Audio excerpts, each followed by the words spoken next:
Hey everyone, welcome back. It's Friday afternoon on the West Coast again, and wherever you are, we hope that you are enjoying your upcoming weekend and have some great plans. But as always, it is time for Cinema Crusaders. So, this week on Cinema Crusaders, like we announced last week, we are going to talk about a movie that I don't know how much love it gets. I don't see it mentioned out there a lot, but I think it's one of the most insightful and important science fiction films made maybe in the last 50 years. I would say at least in the last 25 years, because this movie is 25 years old. I think it's what it says about possible futures that we might have coming up is very important. I think what it says about the human spirit is incredibly important. I think what it says to science fiction writers is a different way to look at a particular area of science fiction, which is genetics, is really insightful. So, but we're going to get into all that. But first, before we do that, I want to introduce my fellow Cinema Crusaders who are going to take this journey with me as we talk about Gattaca. So, first, I want to introduce a man who is a filmmaker himself. He's also a comic book creator, a contributor to Comic Crusaders and Cinema Crusaders. He's a very talented individual and a good friend. None other than the man behind Warehouse 9 Productions, Lance Lucero. How you doing, Lance? Hey, I'm doing good. Thank you very much. It's good to be here again. This will be fun. Yep, absolutely. Next, I'm going to talk about a guy who is an educator. He is a writer. He is a comic book writer. He's also a part of a new comic book company or comic book studio that I've started up called Rain Cross Press. Very talented. None other than Steve Shadewing Sellers. How you doing, Steve? Doing okay. Did you know that you have rights? The Constitution says you do, but Gattaca says you don't. This movie is one of those that I think really kind of shows the dangers of a eugenic-driven society, and it shows, basically what happens when everything starts being about what you can physically do, less about who you are and how much it values people as individuals versus what they can contribute. And also a lot of it is about the hope that, even when the odds are stacked against you, just being driven and, having the right qualities inside can overcome the barriers that society puts on you. And I think that this is one of those that, it's a warning in many ways, but it's also, I think, an example of, what happens when you successfully defy those conventions. And I love this movie, and I love this whole cast, really. Absolutely. I've taught it more than once in schools, and I really like it. And I do have to say that this was a Steve Sellers suggestion, so thank you, Steve. And next week, we're going to be doing a movie, and I will mention it again at the end. We're going to be doing Sword and Sorcery, which was suggested by Lance. We're going to break up this science fiction, little bit of a downer dystopian genre on. We're going to give you some pure fun, but we'll talk a little bit about that at the end. But last but not least, I want to introduce a man who is also a writer, but he's also an artist. He is part of Rain Cross Press with me, but he's done his own comics, Mr. Happy. I know he's got I forget what it's called, but a patriotic themed superhero team that I want him to give me the name now because it slipped my mind. But I mean, this man is just insanely talented. None other than Jeff Bracey. How you doing, Jeff? That would be Symbols of Liberty, and also the name of the movie is The Sword and the Sorcerer, not Sorcery. And okay. I know all this because I have been genetically modified to be the perfect podcast host. Whereas I have not. I am just trying to rise above my failed genetics. So when it comes to this movie, I must quote the great Hans Zarkov from the 1980s Flash Gordon film, "You can't defeat the human spirit." Exactly. Yep. Exactly. So because there's no G for the human spirit. So just to get into the heads of my co-hosts and all of you out there, I was trying to figure out how we tackle this movie because I like to try and keep our podcast, pretty tight on the hour, but there's so much to talk about here. So, I have four broad categories that I want to talk about. First, I think we have to do due diligence and talk about the cast of this movie. So first, I wanted to talk about the three main faces out front, the main, those characters who are right out front of the movie. But then the supporting cast of this movie is so excellent that I think they deserve a category unto themselves. You know, we need to talk about those supporting cast performances. And I'm going to throw in there, we're going to talk a little bit about the person who wrote this film as well, because I think it's important to note, and we were kind of talking about this before the show, that this is what's the word I'm looking for? A unique, you know, an original piece of writing. You know, this is not borrowed from someone else's writer or anything. The person who wrote and directed this movie wrote this as an original piece of science fiction. And I think this is one of the best pieces of science fiction that I have watched in a long time. And I would love to have read a book based in this world. You know, it's that good. Third, I want to talk a little bit about what this movie says about the future of technology in our world, about, you know, what are the warning signs for how we are progressing as a society, look through the lens of Gattaca. And then finally, and I think, in my opinion, most importantly, I want to talk about what the general theme of this movie is. What is the message it's giving us? You know, Steve alluded to a little bit about this, the triumph of the human spirit.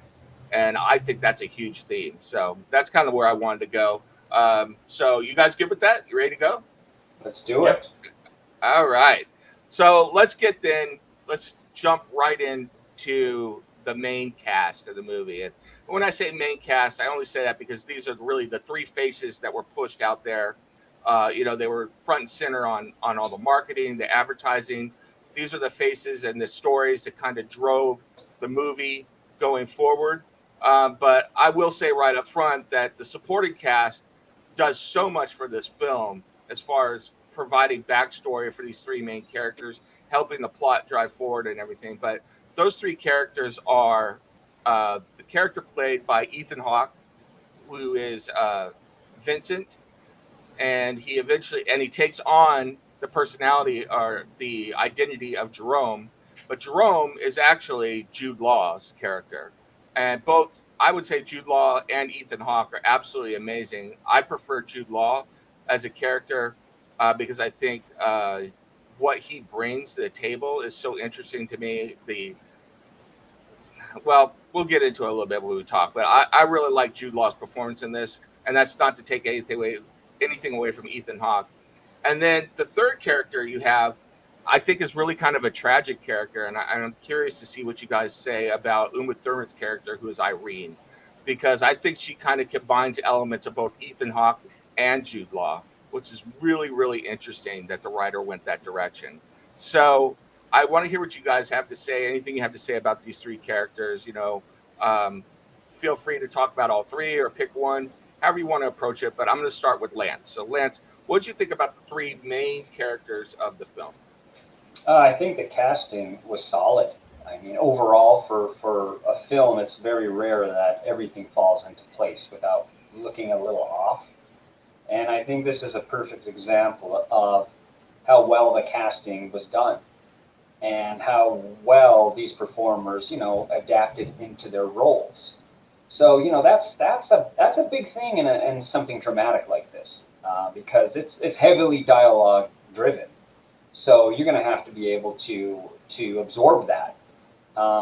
Even with people's attention spans today, I think it's still riveting enough that people can grab hold of it and maybe even identify with what they're portraying. It's good acting, and they were young. I mean, I forget. Yeah, this movie's 25 years old. This is when a moment where they had to capture that moment in time of a specific age, and it seemed to work. It seemed to work out. Mm-hmm. So I was sold. You know, even back then, because these faces were predominantly known, and it was like, wow, let's see if they can get a grip with this material and the subject matter, and they did.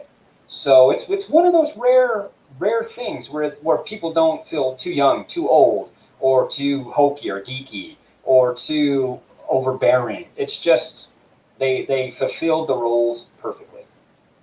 I think just a quick question for you. What did you think of the interaction from an acting standpoint, you know, putting on your director hat, between Jude Law and Ethan Hawke's characters, between Vincent and Jerome? Well, I think it's always a class structure thing.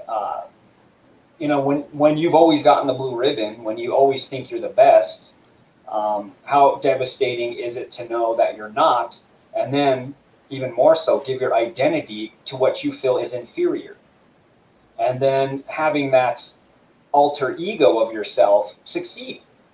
So I think there's a definite character arc for both characters that are blatant. You can see a transformation in the characters throughout the film, and that's important. Change should happen most times. I mean, how necessary is it in a storyline, depending on how long the story is? But I do believe that the arcs are fantastic, and they clash. They clash with during a great structure. So it's fun. This is what you want to see. This is what you want to be involved in. Something like this that you can just say, hey, these people are professionals and they're handling it, and you have to do little. That's awesome. Yeah, and I think there's, like I said, the last two categories we're going to hear talk about here are the science fiction part, but there's also a very human story here. And I think, like you were saying, those two arcs, well, Jerome, who has all of the advantages you could possibly have when it comes to genetics, we're not real sure what his socioeconomic status is, but it seems like he's very well off that way as well. Eventually, spoiler for everyone, he commits suicide. And I think he commits suicide because he realizes that the man who has nothing, who has struggled to take his place, is a better Jerome than he is. He has no place in the world anymore because he has squandered those talents that he was given, and that is a very powerful story to tell, Absolutely. and I'm sure we'll expound on that later. Steve, what did you think of the main characters of the film and the actor and the performances in it? Well, the performances, I mean, they're first rate. I mean, these are young actors who at this time were approaching the peak of their respective careers. Uma Thurman had yet to, do Kill Bill. Ethan Hawke was already establishing himself as an actor's actor, and I mean, and Jude Law. I mean, that guy only gets better and better for years after this. So this is kind of where we start seeing shape. Mm-hmm. Uma Thurman was only known at this. I was going to say Uma Thurman was only known at this point, I think, for The Adventures of Baron Munchausen and a small part she had in that movie. Yes. So, well, she was in Dangerous Liaisons, and she was in some other stuff before that. So. True. Pulp Fiction, she's been rising for a while. Was Pulp Fiction before this movie? Yeah, before Pulp Fiction.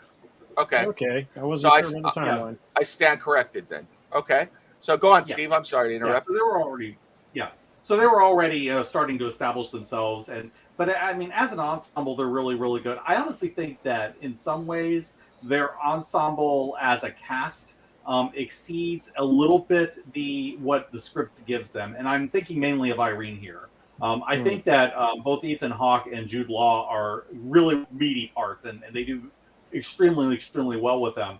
And I think that their on-screen personas, I think, just perfectly suit those roles, because a lot of it with Jerome is that, he is very prideful, he is very arrogant, and this is, what ends up leading him to sell his identity, because he can't conceive of the idea that someone as perfect as Jerome Morrow could ever be publicly seen to be less than perfect.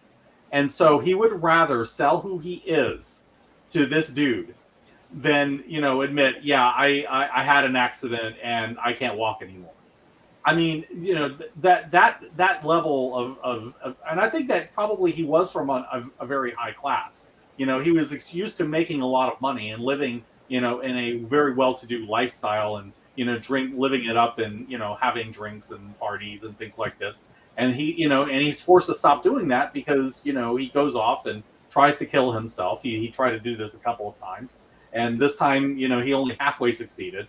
And so after this, he's sort of left in a position where he can't even fend for himself. He probably could have made a good amount of money at a behind the desk job or something, but he's too prideful to ever accept that situation.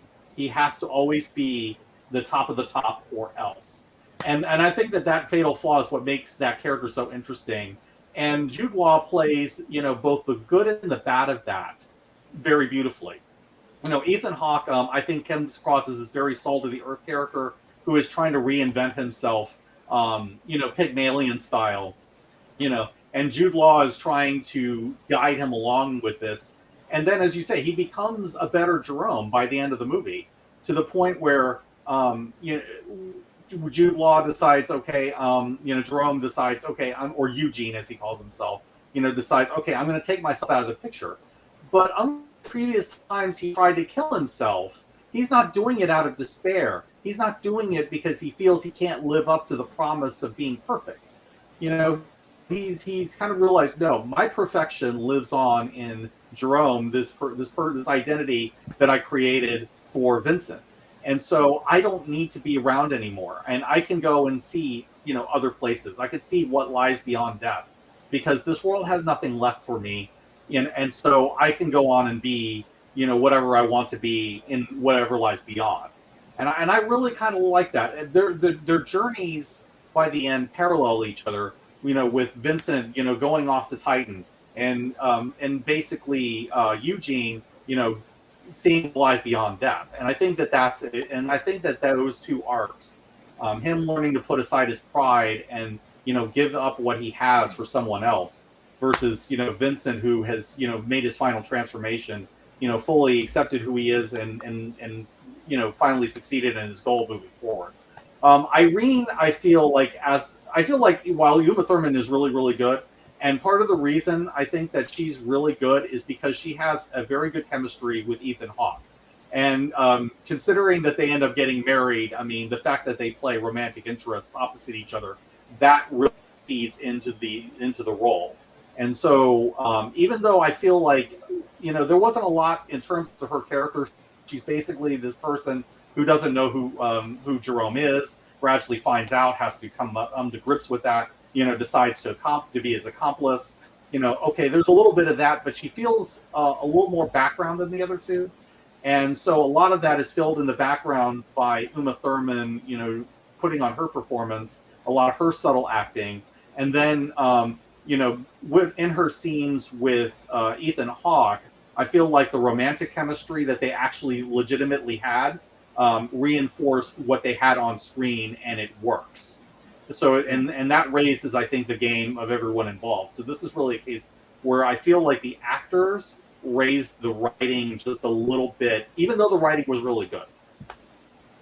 I think that's so interesting. I think I kind of disagree with you a little bit on Jerome, and in that the way I saw his ending was very much like the ending of Javert in Les Miserables, where he sees no place for himself in this world anymore. He is in a place of emptiness where his existence can't be justified anymore, and so he doesn't escape the void. He lets the void take him. As far as Irene goes, I've watched this movie so many times, and I think Uma Thurman's performance as Irene is very subtle.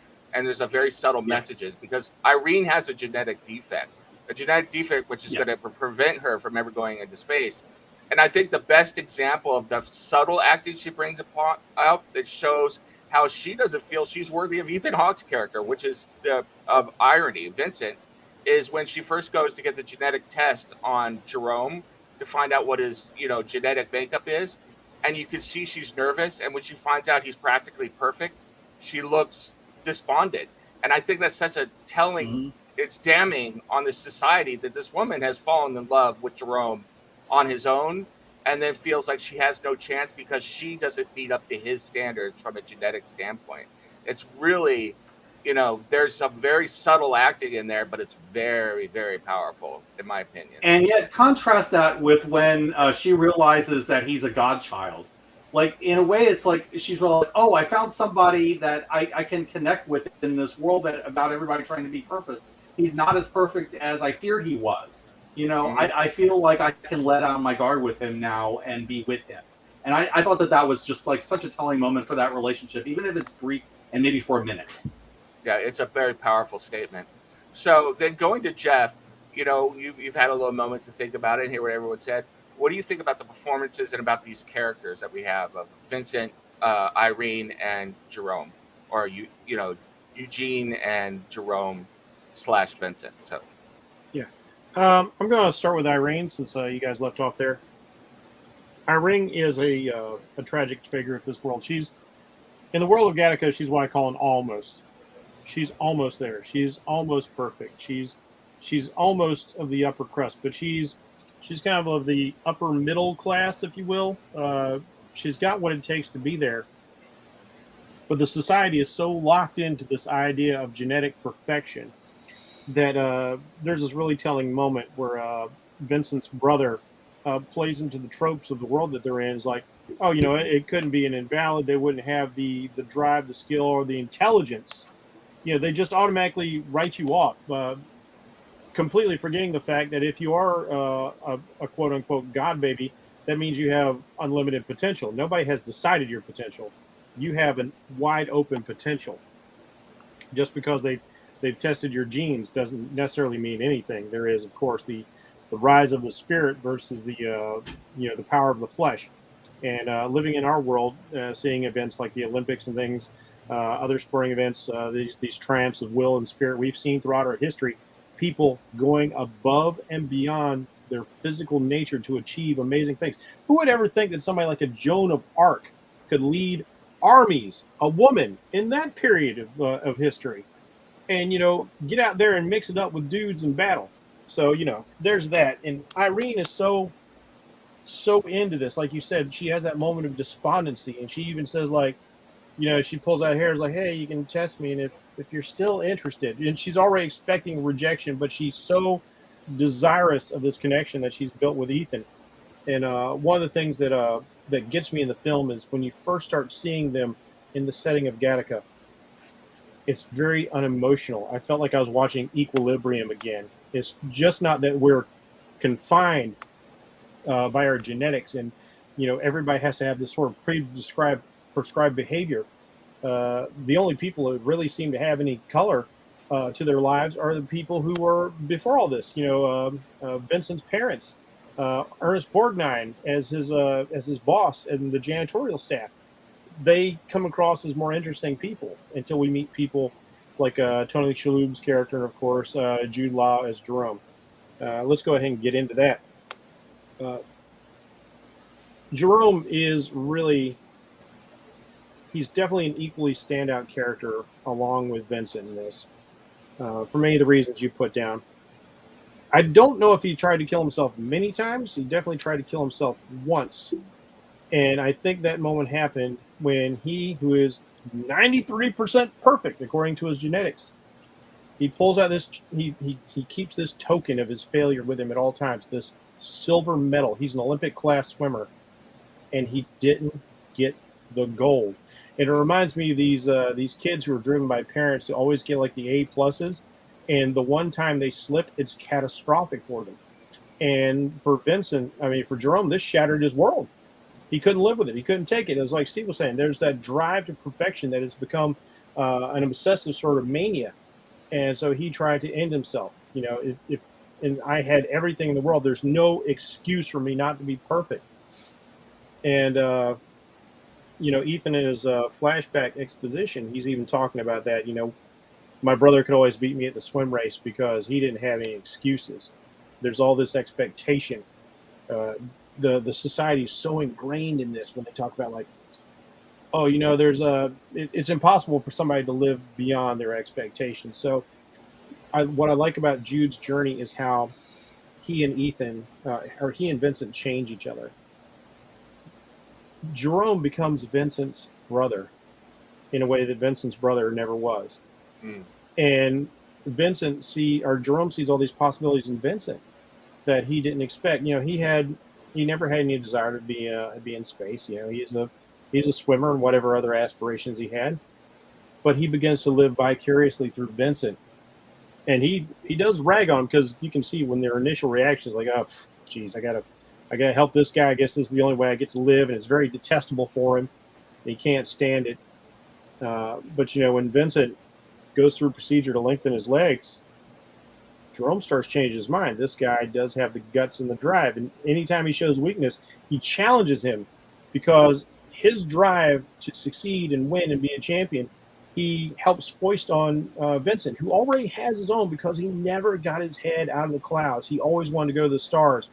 So he ends up being that support system that you really usually only get through a family or a spouse. And I really like the relationship these guys start having, where it's, uh, it goes from being somewhat antagonistic to, I feel like by the end they really are truly brothers and best friends. And I'm inclined to agree, uh, more along the lines with Steve, that, and a little bit in your case, Lim, like, the world doesn't really have anything for him. He doesn't like being out there in public.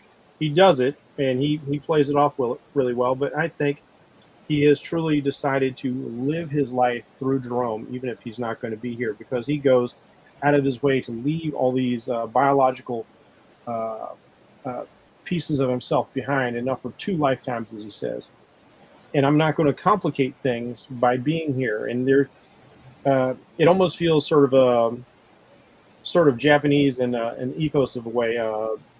One thing I see in a lot of the manga or the anime I like to watch is sometimes enemies are carved up and used as their biological parts are used as weapons or armor for characters in some of these manga. And sometimes a defeated creature chooses that. And they say, like, all right, you have defeated me, but we will go on together and we will be stronger together. And so I really like this sort of the philosophy going on here. And he lets go of Jerome, biology itself, which has been what defined him his whole life, yeah, and he gives it to Jerome. he does, and he's finally free to actually be no longer so worldly, no longer so physical, but he decides to. And I don't know if he believes in afterlife. He never gets anything, and he never lets any of that out.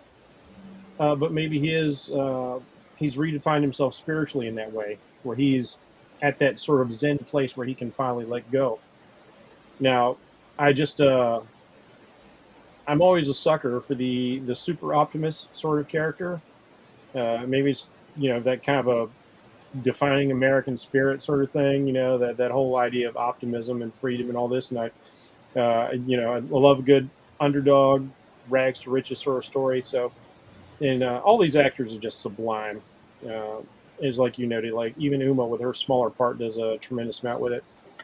But Ethan Hawke, he really carries that through, and there's like some really wonderful moments that are subtle with him, because he has to be so careful in this world. Any flake of skin, an eyelash nearly gives him away.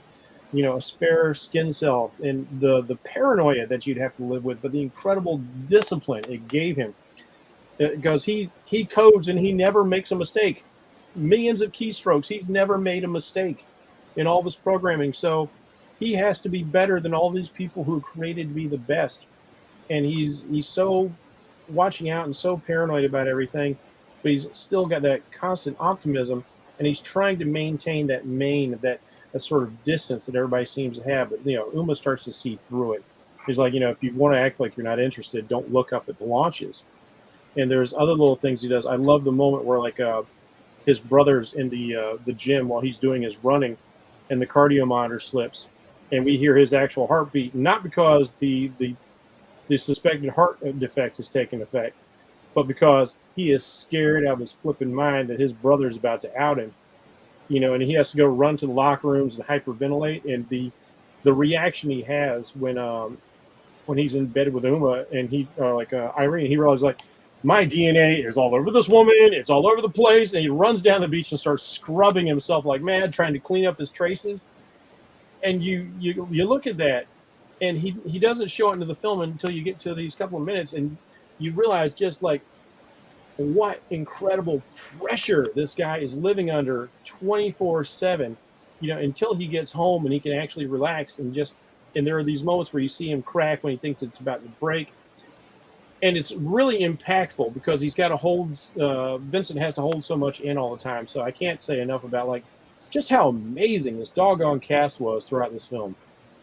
Yeah, I do have to say, one quick thing before we go on to the supporting cast is that I thought it interesting you commented on I'm going to say soullessness of the people, the elite, the people in Gattaca, man. And I think that has a lot to do. I think that is a very conscious choice, and I think it's a very powerful choice by the writer and director, who are the same person, because what it's saying is that these people are defined the parameters of their life are defined by their genetics. And it reminds me of and they don't have a capacity to dream.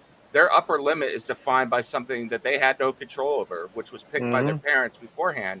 And it reminds me of that line, you mentioned equilibrium. Well, it reminds me of that line that Sean Bean, mentions for the poem at the beginning, where it says, I have only my dreams. I spread my dreams under your feet. Tread softly because you tread on my dreams. Well, the only people dreaming in this world are the people who are dreaming to make their life bigger and try to escape what this society has dictated for them. People like, the degenerates. I think that's the term they came up with. Yeah, degenerates. Is, a play on word. Very clever. Very clever.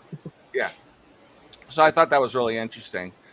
So real quick, let's get into supporting cast, and we don't have time to talk about all of them for all of us to talk about all of them. But if each of you want to talk about one, yeah. So but real quick, I'll mention some of the supporting cast we had, and then I'm going to go to Steve first. But we had Gore Vidal, who's playing the flight director Joseph.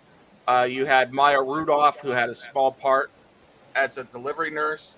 You had Elias Cotes, who plays the father, Antonio. I think that's how you pronounce his name, but I could be wrong. Yeah, Kiotis.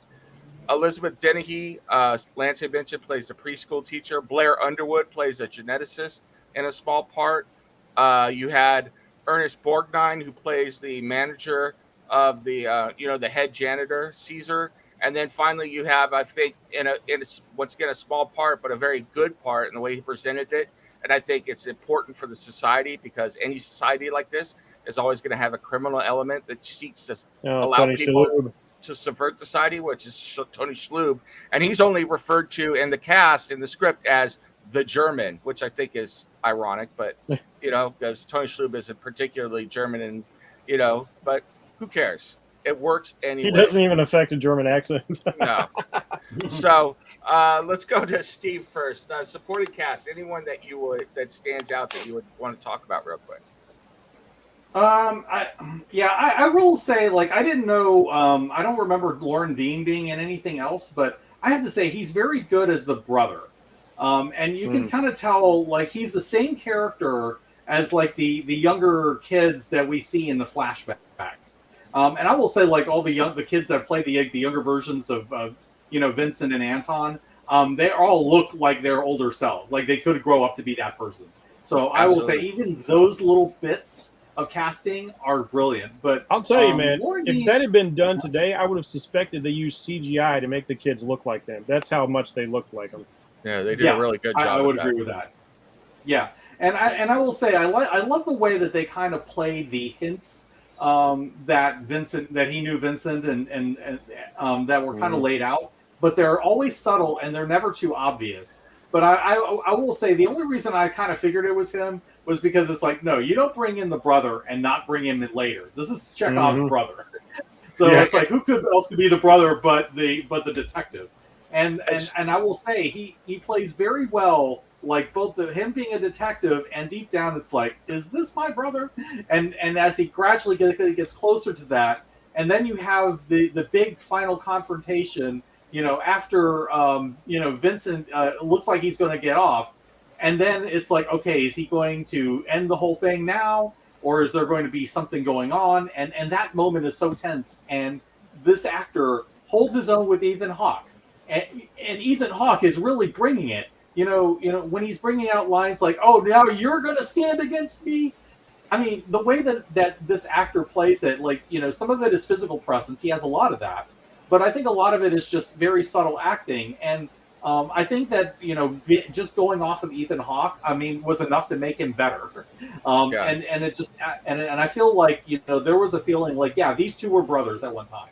There was definitely that camaraderie that you sense that between them. But at the same time, there's also that conflict where you sort of sense, okay, they love each other, but they don't agree, and they kind of see things from very different perspectives, and yet they have to kind of live with each other somehow. And I feel that character as well had a character arc, which is, okay, I'm going to give my brother his dreams. I'm not going to stand in the way and just be lawful neutral and and just enforce the law because that's what is written. I have to do what's right for my family. And, he's willing, like, okay, you've proven, that you can do this, that this was not a fluke, that this is that you actually have the ability to surpass me, even though I'm perfect. And so I'm going to do the brotherly thing, and I'm going to pretend I never saw you. And I just, that whole character and the way that this actor played him, I just thought was really, really well done. I don't want to say perfect because in the context of this movie, but it kind of he was perfect for that role. That was such a powerful moment in the story as well, and I agree with you. I think it was written well. I think it was played even better. Speaking of detectives, I forgot another guy who was really, really good in this film. Alan Arkin, who plays Detective Hugo. And the detective Lauren Dean, that guy, he played very well against Arkin too. I mean, Arkin is a guy who's been around for ages and ages, and he looks like he should be the lead detective, but he's convincingly the second fiddle, and he never undercuts him too much. And I think that and I also kind of felt like they were friends. You kind of got the sense that, so it worked. Yeah, I also have to say there's a hint that the reason that the younger detective, that Vince's brother is the lead detective, is because he has better genetics. You get this. I'm pretty sure that's the reason. I mean, if you'll notice, they do a really interesting thing with the cast. The less good looking you are, except if you're like you've been around for a long time, like Gore Vidal's character, the less good looking you are, the lower you are on the social totem pole in this world. Because that's part of the genetics pack. Yeah, that's part of the genetics package. Like, make my child beautiful. We apologize to the estate of Gore Vidal for impugning his looks. So, so Jeff, exactly makes up for it. Supporting cast. What did you think? Is there one character that stands out? What's the name of the actor who played the doctor? I can't remember his name. Xander Berkeley. Berkeley. Yeah. He was good. Yeah, this guy's always been watchable. He's usually not the main character in the majority of the films he's in, but he's always a standout in a supporting role.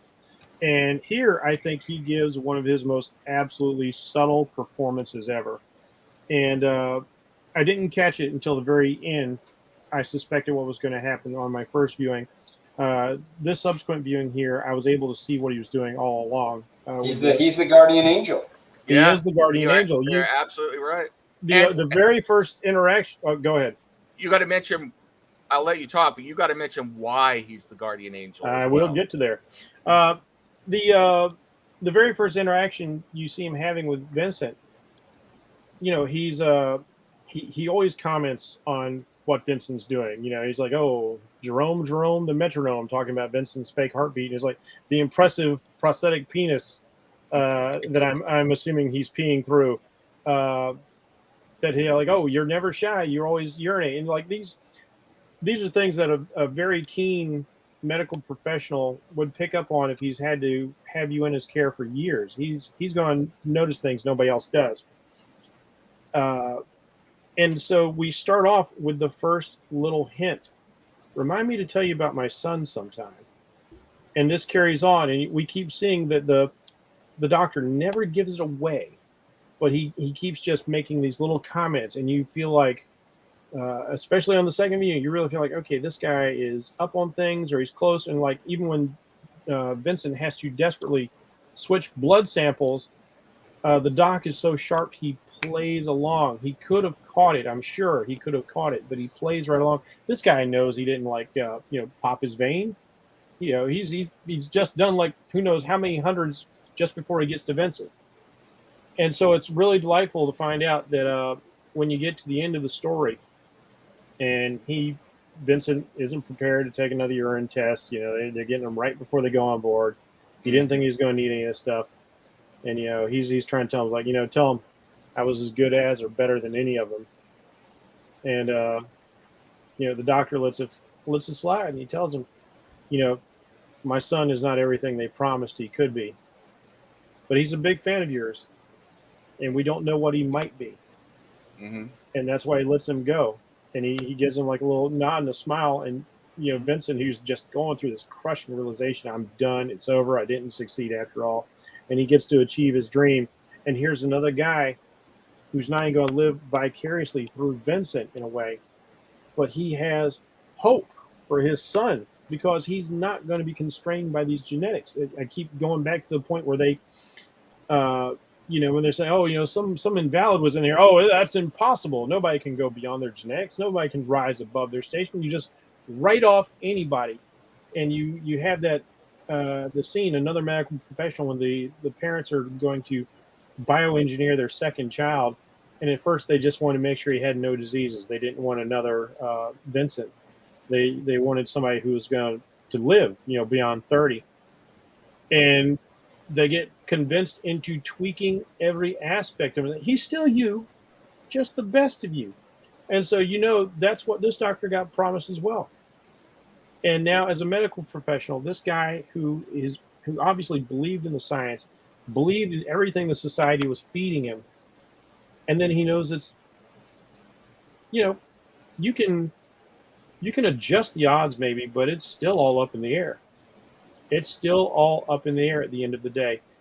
And he looks at Vincent. He looks at this guy who doesn't have any of the genetic advantages. He's actually got some disadvantages going against him. And just through his will and his determination and his effort and his sacrifice, he is here. And, this character isn't just a guardian angel. He is a hero, in my opinion. Loved it. What a great performance. He nailed it. He nailed it in the most subtle way, like you said. Mm-hmm. And just the end of it, my son's a big fan, which means, once again, he's a father that doesn't want to disappoint. Yeah. So he's got to let his son's hero make it. Otherwise, what'll that do to the son? So, because that's another big theme of this really film. He's really been covering up for him for a while now. Yeah. For a good long while. Right. I won't even say it's a huge theme, but it is a secondary underlying theme, not just to the elevation of the spirit and the triumph of the will, but the family is big in what's going on here. That lost his faith in science and decided to put his faith in the human spirit. Yeah. Well, from a theme standpoint, twice at the end of the film, 2 times in a row. So he's making the writer's making the point twice with the brother and then the doctor. Mm-hmm. You see family relationship and choosing to support someone in their dreams, triumphing over the dictates of a society, which is unjust, Mm-hmm. So I think the writer did that deliberately, So I'd love to talk to them, but my feeling is. So going to Lance then, your thoughts on the supporting cast, but I often like to go to you because you're a filmmaker, and I want to get your your insight to this. What is your opinion on how a supporting cast can help make or break a movie, and how it relates to this movie? So, well, I think that in a film like this, the supporting cast is a definite layer that progresses the story forward. They're just not a sidekick. They're just not expelling jokes. They're just not there to make the leads look good. They are there to project the story forward. And every aspect they do it, even with eye candy, even if it's an Alan Arkin eating up the screen, that's Alan Arkin, man. Every line he says is tasty, I mean, you have the veterans, you have the new generation coming up, and it's not a clash of styles or egos or generations. They all work together to progress the story forward. And even like Xander Berkeley, who still sings, some scenes because his character is poignant, and that's what you want in a supporting cast member. You just don't want them as filler. You just don't want to be there because you give them something to do.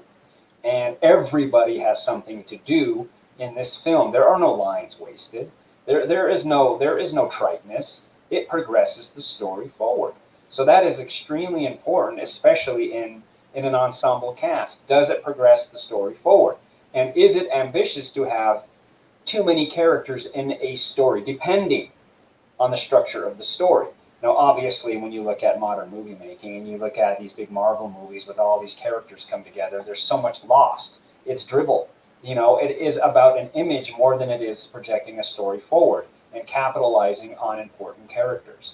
And then you look at a film like Gattaca, where it's everywhere you turn, there's something nice to see and hear. There are many films like this, and that's the point of good writing, and that's the point of good casting and good directing, bringing that all together and making it poignant. So this was done extremely well, and it's very hard to do. It's a very hard thing to do. Is there another member of the supporting cast that really struck you that you would want to, kind of expound on a little bit? Elias Kiotis. I mean, I think as the dad, he was the most devastating character in this film. Devastating. No love lost from him, but going back to even Xander Berkeley, who was a father that wanted to be proud, it kind of sits in the same realm as Elias, how he was playing it, but still the realism in him was brutal. He said it. The only way you're going to see the inside of a shuttle is if you're cleaning it. And that is the most devastating line in that movie because he was right. He was right. He wasn't being cruel. He was being right. And that's a motivated factor, for the character to progress. So his function was clear, to still push his son, who, although he never really showed disappointment in, he still knew there was a potential, but he was a realist. He was like, okay, this is just the way it's going to be. This kid's going to fall short. But how can he be happy? Brutal, devastating performance, which to me is once again a scene stealer. It is like, wow. He is, even when he finds out that his son may not live past 36 or something, you can see the devastation in him, but is he going to give up on his child? No. But still, what does he do? He creates another child that's more genetically superior. Oh, even worse, he changes the name as they were getting ready to get the name. He decided he didn't want his name on this child that was going to die young. Absolutely. That was heartbreaking. And he fulfilled that role perfectly brutal in a very subtle way. To me, whenever I think of this film, I think of Elias Kiotis. I'm like, oh wow, this guy, just cast him in everything. This dude showed a coldness and devastation that was just amazing. But at the same time, you can see he was coping. A very difficult cope mechanism. So, I mean, to me, that he just was like, boom, a standout, absolutely standout in this film. And, it doesn't hurt. It's so sad he passed away recently. Yeah. Did he pass away?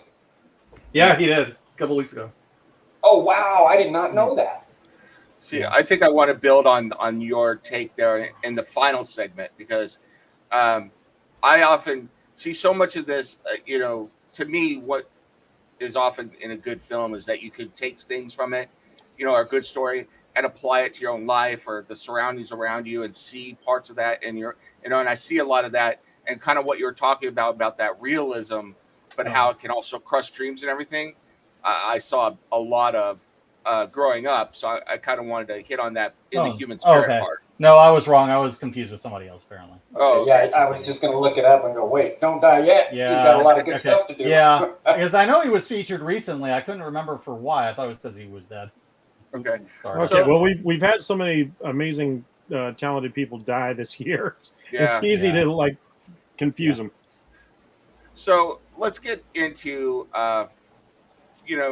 just a look at the science fiction aspect of this. So, science fiction, I think it's fair to say that all science fiction is someone's view of a possible future.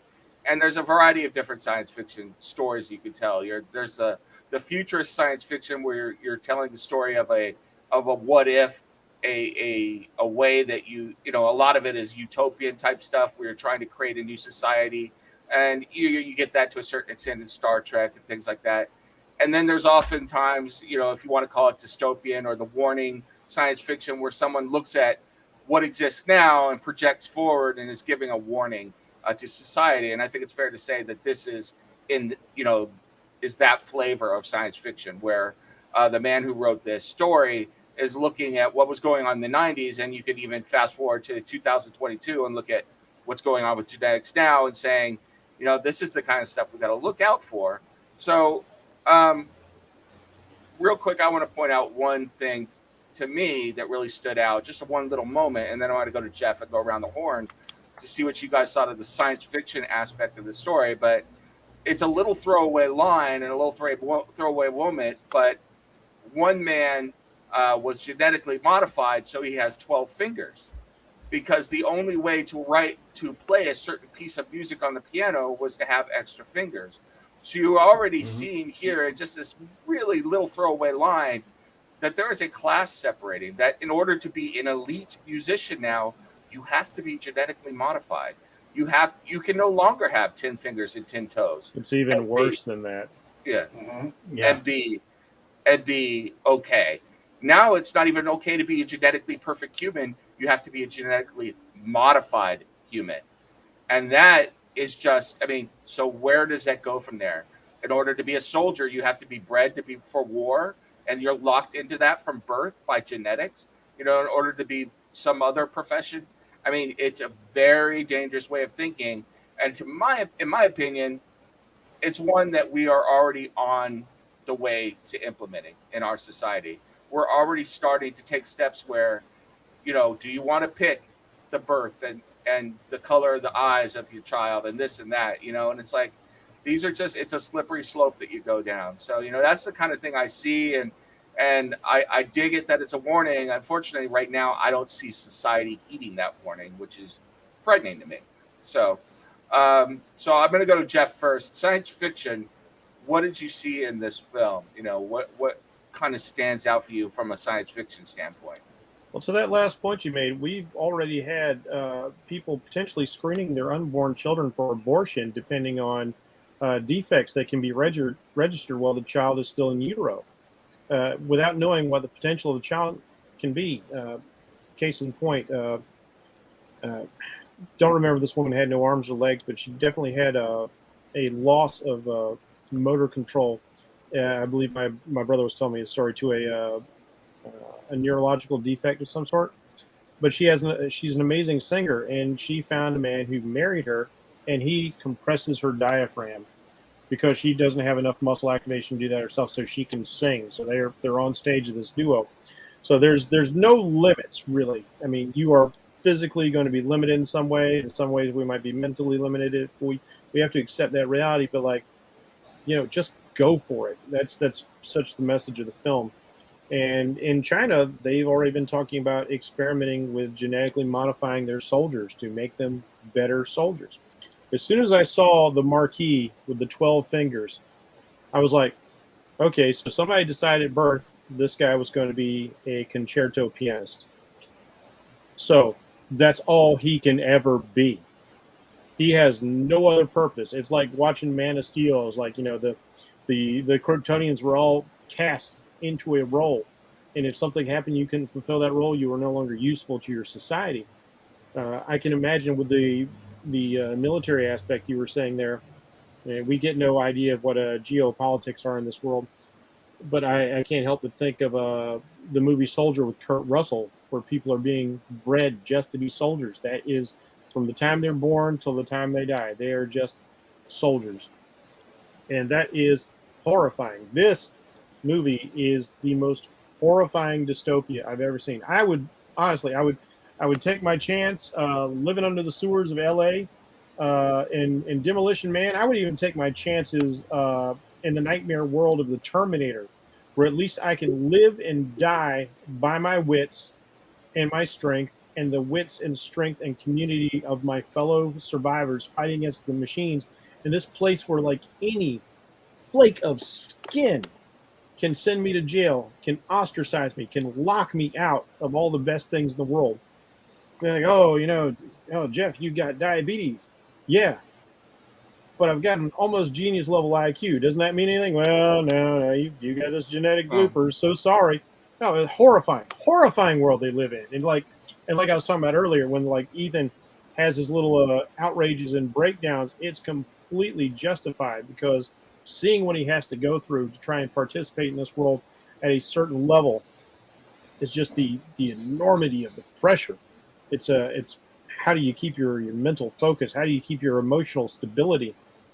And watching all these other people who are so locked into it, because this idea, these days we kind of worry about transhumanism to a degree, but this biological engineered determinism in a lot of ways is far more frightening to me. That we seem to be going more, if we're looking at China as an example, more like a social credit sort of system of controlling people and what they do. But this is way harsher in a lot of ways, and just just to see how the society writes people off. They don't even consider that, the people with the lesser genetics. Okay, so they didn't get everything tweaked, but that still means whatever they've got going on is potentially wide open. You just don't know. But no, they're just completely written off. And man, what an evil, evil place this is. Go ahead.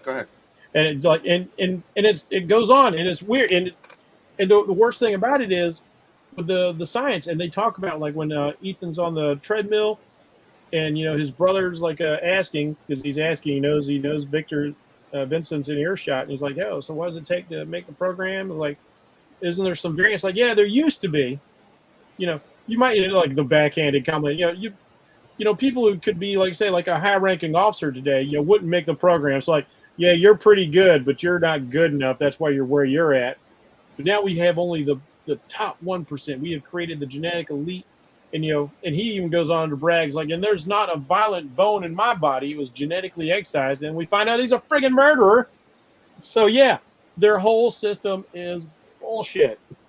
Well, and people are people.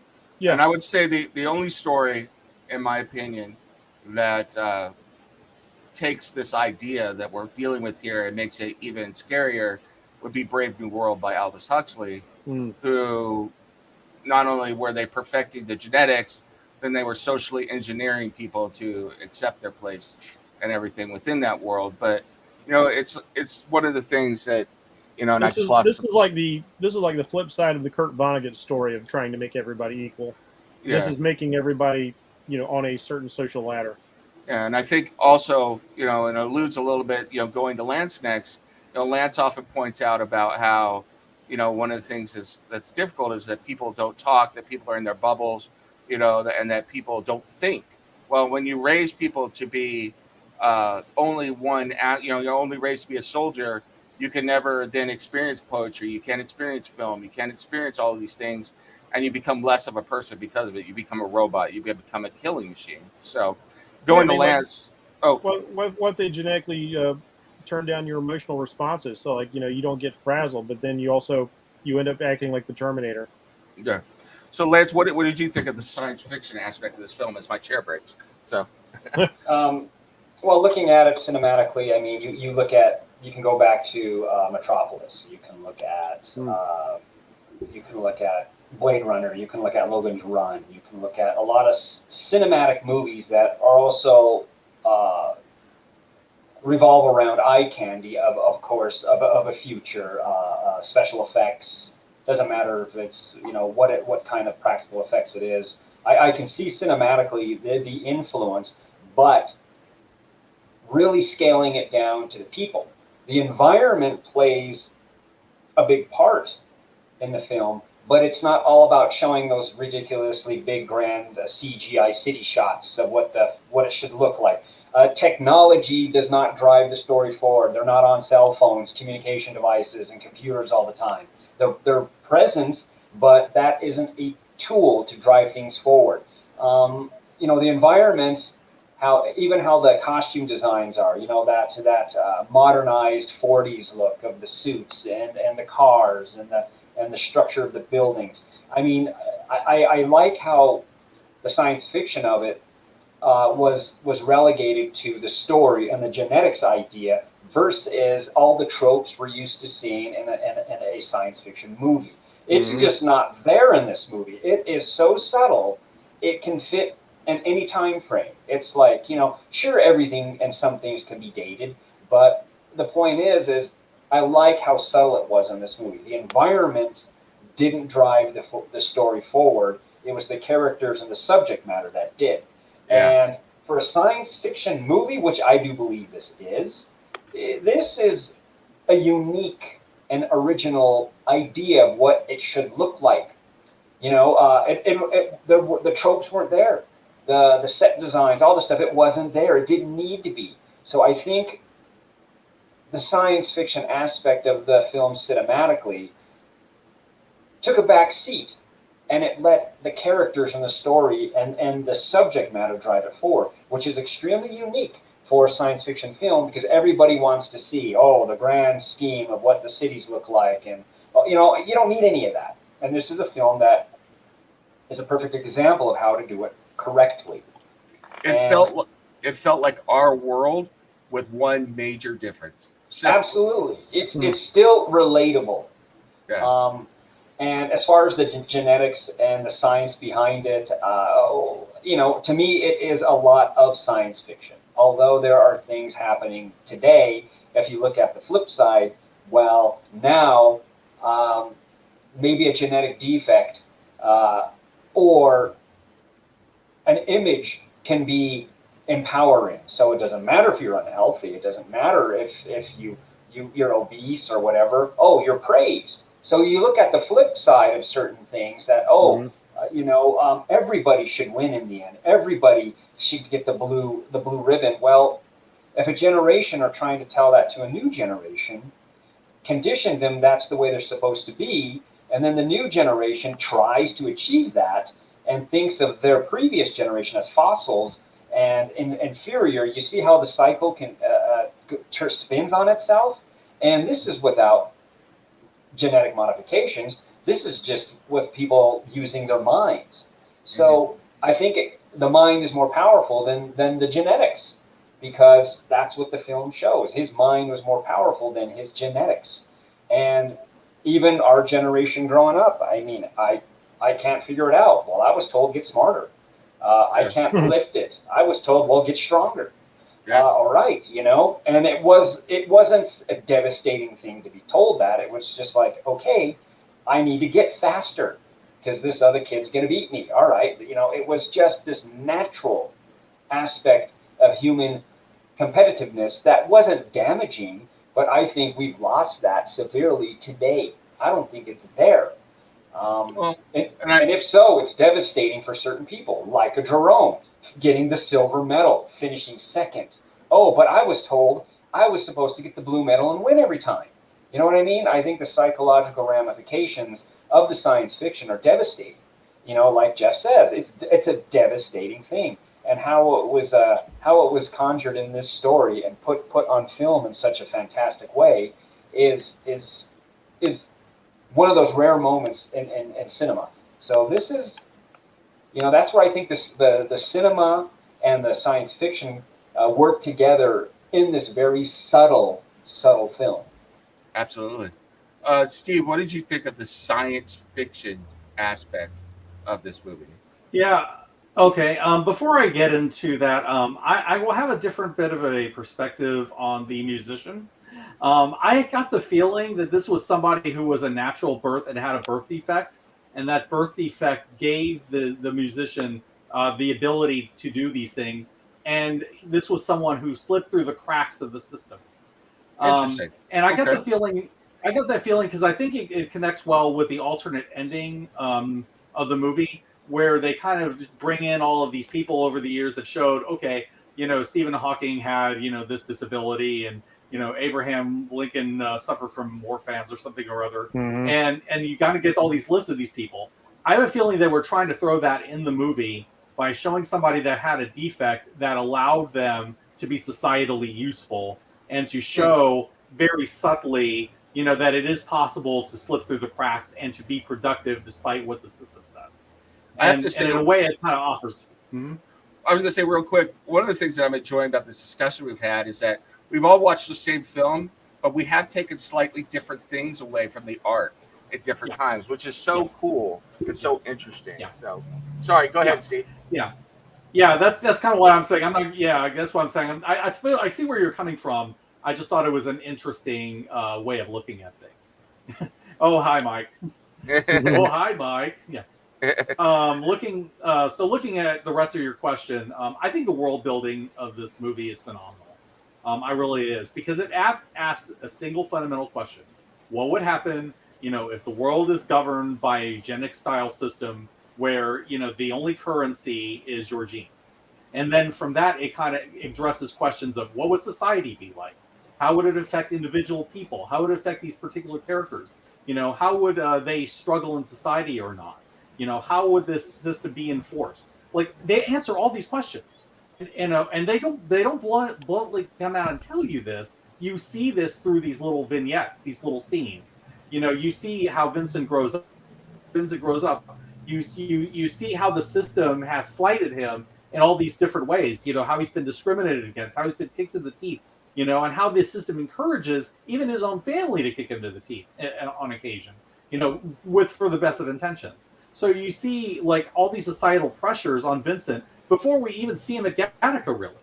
And all of these kinds of scenes kind of shows you a cross section of what this world is like.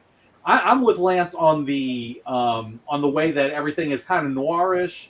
Everything feels like the world outside your window. They went out of their way to make it a timeless looking movie, so that it's not one of those things where, okay, this is going to go out of date or stale in a few years. It still looks like the world outside your window. And that's impressive for a science fiction film that is this old. Let me tell you. Absolutely. So I'm really impressed by that and the way that they do that. But I mean, just everything about this. And one other point. I think that I want to bring up one thing other than that, which is this system is not just eugenicist; it is corporatist. This is all about corporations deciding that the way that we're going to be handling human resources from now on is to genetically engineer them, and we're going to make sure that they have the best genes, and then anybody that is not that is going to be kicked to the curb because this is what the corporations have decided that they wanted to. The corporations develop the science, and they subvert the law. They subvert the law. They subvert the law purposefully. Yeah, you are the product. And who are the people that are going to be able to benefit from this wonderful genetically engineered system? The people that can afford genetically engineering. So, if you're at the top, you can afford all the best genes in the world, and your children will be genetically perfect. But if you're like Vincent and you're at the bottom and you can't afford genetic engineering, you are a second-class citizen for the rest of your life, and so are all your descendants. Which is why more likely than not, Eugene came from a wealthy background because his parents could afford that genetic. That's what they do make. Yeah, they do make that point. Like Tony Shalhoub's talking about how you like so much of your income goes to me, and then like you'll pay for everything, and you'll keep Jerome in the lifestyle that he's accustomed to. Yeah. So this is not just a world that is like genetically determined and goes by genetic determination. This is a world where the corporations own everything. This is full on cyberpunk, or I guess we should say biopunk, really. And it's classist as well because you have to pay to get the appropriate genetics. So definitely. Yeah. So I left. We are a little over time, but I thought that this last segment is absolutely important as well. But we'll try and keep it a little short. But human spirit, and for me, I just wanted to share. Hearing you guys talk, there were two things that I was hanging on to, and the first one really has to do with kind of what Lance was talking about the last segment, which was, and Jeff too, is this idea of rising above your genetics or various things. And I will say that Jeff was talking about screening for diseases and stuff, and one of the ones that's very popular now is to screen for Down syndrome. And I know several people with Down syndrome who have achieved more than they ever thought were capable of. People who run businesses, one little girl I know of who was supposed to die by the age of 3. She's now 10 and doing very well in school and wants to be an engineer and is good in math and everything. She was supposed to die 7 years ago, has had 3 heart surgeries, but she's still going. This is the human spirit that is crushed by this type of eugenics where you're defined by your genetics. And I think it's, I will get on my soapbox now. I think it's evil. I think it's absolutely evil, without calling anything out specifically. The second one really has to go directly to what Lance was talking about with the father's figure, the father's character. And I think this is a very human aspect of the story, which is he was being absolutely realistic. And I think he was doing it because he was protecting his son. He's doing it out of love. He doesn't want his son to get hurt, But I grew up in or went to school in a very rough neighborhood, a very disadvantaged neighborhood. And the thing that was so sad to me and why I feel I was so lucky with my parents was that they never killed my dreams, but instead encouraged me to go beyond what everybody else around me was told was their limiting factor. And so I look back now at all the people that curse their fate because they're stuck in that same area still. doing jobs and living lives that they didn't want. And I know many of them were smart enough, skilled enough, driven enough to achieve more if they had been allowed to dream more. And I think that's part of the human condition. You see it in this film because when you kill dreams, you kill spirit. And you feel it in these communities now. You go in these communities and the human spirit is dead because people are not allowed to dream. And I think this movie really conveys that quite succinctly, and it's very powerful to me on a very emotional level. So now that I've, Nim's sharing time is over. So, Lance, what did you think from the human perspective about this film, the kind of messages you got out of it? It's all about what we're doing now, all of us here. I mean, you don't worry about the gatekeeper. You don't worry about who tells you who judges you, who can say you can't do it or you're not capable of it. Those people, heck with them. You keep rocking. That's it.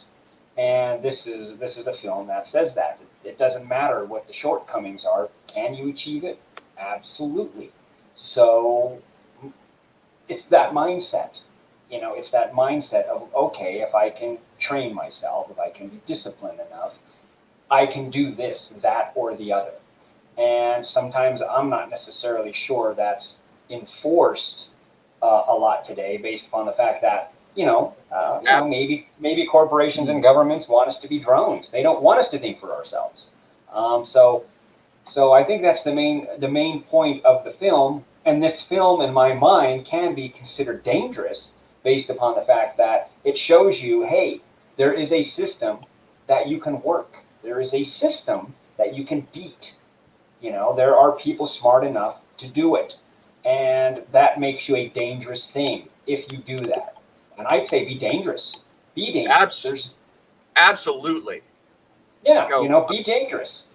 Be tenacious, but disciplined, smart about it, and try to do the right thing. So this is a great movie. This is a movie that I think modern audiences would probably be able to sit through and maybe get something out of it. And dare I say it, they may even think a little bit. Yeah. I can't agree with what you said more. I'm going to go to Steve in just a second, but reach for the stars. I mean, I don't want to get into my whole biography here, but at one point I walked with the elite of this nation and the world. And I found it was not to my taste. It came back to the people I like to hang out with, my people here. But you know what? I got there. I saw it. I just didn't want to be there, Absolutely. And now I'm reaching for something else. I've been inspired to reach in a different direction, but always strive. I mean, everyone out there that's listening, always go forward and live your dreams, please. Steve, I don't know if you want to share, but man, watch this movie. I know a little bit about, we've talked and it made me think of you a little bit. I don't, but human spirit, what do you get out of this film? So. Yeah, I think everybody to a certain extent or another has something that they're struggling with in their lives that, they have to kind of work against in their lives in order, to make their lives what they want them to be and to hit their dreams and to get at what they need to do. And I think that the beauty of this movie is that you can apply it to any of a number of different problems. It can be physical problems, it could be societal problems, it could be any number of things, anything that is coming in your way and saying you can't do it. You can identify with somebody like Vincent and says, yeah, I can totally do that. I just have to be, creative. I have to be smart about it. I have to find a new way that to get past this problem that nobody's come up with. And then I have to go for it. I have to have the tenacity to follow through on those things. And, I've had things in my life that I've struggled with for sure. Still am to some extent. But, I'm trying to find a way to get out there. I'm finding different avenues to tell stories. I'm out here, talking about movies, which I really love to do. And, so, all of this is really a metaphor for the human trial in general. Even whatever society says, whatever your family says, whatever, the world around you says, you can still find a way to beat the system, in a legal, reasonable way. You can find a way to do that. And I think that that's a wonderful message. I mean, there is no gene for the human spirit. That's the tagline of this movie. I mean, and even, not every problem is, genetic. I mean, a lot of people do have such issues that they deal with. But as we've discussed, there are ways to get past those things too. You just have to work within your abilities, to find your niche and be really good at it, and then find a way to make it work. And that's all this movie is. And and sometimes you hit the jackpot, and sometimes you don't. But you do the worst you can, with the life you're given, and then go to the utmost and try to take it. Absolutely. I shared this beforehand, and we'll end with Jeff in just a second. But I was a swimmer, ironically, and my coach used to say all the time that being successful at anything is 1% talent and 99% hard work. And I have taken that over the decades, and I absolutely fervently believe it because I lived that. There was a guy I swam with who was the most talented swimmer I've ever seen in my entire life. And he had all the physical attributes as well. Tall, muscular, strong, good looking, the whole thing. But he never put in the work. And I busted my ass working. And eventually, I sort of caught up to him height-wise. I still wasn't 6'1", but I was, close enough. And I left him behind because he didn't work, and he had more talent than I did. He probably had more talent in his little finger, but that 99% hard work is what defines success, and I hear it from all of us. Lance preaches it all the time. Get out there and do it, because doing it is more important than having the talent to do it. Because if you have the talent to do it, but you don't do it, you will never achieve, And you'll never know. Yeah. So, failure comes with success. And one is just as powerful as the other, but it doesn't mean it's a roadblock. Yeah. And I can't miss 100% of the shots you don't take. Yeah. Mm-hmm. And that's what this movie, a lot of it, the human spirit is about, and it's so powerful that in this science fiction thing about this genetics, eugenics, you are seeing the triumph of the human spirit, which is beautiful. But we still have one more person to talk about human spirit, and that is Jeff. What did you think about that in this film? Take your shot. That's really what it boils down to. A favorite line of mine from John Carpenter's Stephen King-based film Christine is this new girl comes to school, Lee, and one of the side cast members like, hey, should I go talk to that girl? And one of the leads says like, well, you got nothing to lose but your virginity. And so that's been sort of like my success mantra. Something pretty awesome might come of it if you try it. And like Steve says, like, I might not have succeeded in everything I've tried, but I've absolutely failed at 100% of everything I didn't. So There's that. I feel like this movie should be on a triple bill with like Rocky and Rudy, because again, these are stories of people who didn't have what everybody considered like, Rocky was a brawler, he's a bruiser, he's a dodo. You can't go toe to toe with somebody who's basically styled after Muhammad Ali. Rudy had all the heart in the world. He goes to Notre Dame. He wants to be on that Notre Dame team, but it's Sean Astin, so he's like a short, stocky little dude. He's not this big giant athlete, and the coaches keep going like, if you had even like an ounce of talent, you would be on my team. But he still puts forth the effort. He helps the team get better by being on the team they get to play against when they practice. He's on the practice team. And that's rewarded in the end, where he gets to go out and he makes a decisive tackle on the car. He sacks the quarterback from sheer guts, and I love that sort of thing. And this movie, it's in a dire, horrifying world, but in the end of the day, it is incredibly uplifting. And I love the added ending, separate ending that they have out there available, where you can see all these people who achieved amazing things in their lives, and they're dealing with all these complications, but they didn't let it hold them back. Now, it's like you said, you can't ignore certain aspects of reality. Like, if I'm a quadriplegic, I'm probably not going to run a marathon. But that doesn't mean you can't do something else. And taking it back to Game of Thrones a little bit, when the three-eyed raven is talking to Bran Stark, he tells him, you may never walk again, but you will fly. Just all depends on how you're going to fly. And I think it's interesting when you're talking about, you look at the past, you look at, society and ways of controlling people. I think one of the most dangerous concepts that humanity and religions came up with was prophecy.